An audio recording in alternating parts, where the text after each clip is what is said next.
Kryetari i Partisë Socialiste Edi Rama deklaroi se zgjedhja e presidentit është faktori përcaktues nga i cili do të varet anëtarësimi i Shqipërisë në Bashkimin Evropian.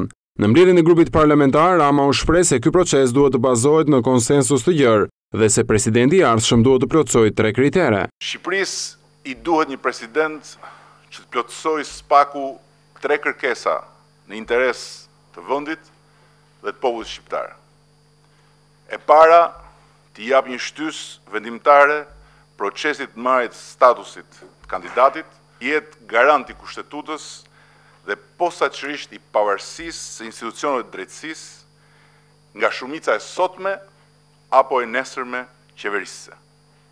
E treta, të përbëjë një faktor sigurie dhe paanësie për palët në zgjedhjet e ardhshme parlamentare. Kreu i socialistëve ndali tek reforma parlamentare, e cila sipas tij penalizon opozitën, ndërsa kërkoi që do votohet heqja e imunitetit për deputetët. Të mos lejojmë dhe as mos bëhemi shkak për asnjë shtyrje të mëtejshme të reformës zgjedhore dhe ta mbyllim në gjysmën e parë të këtij muaji.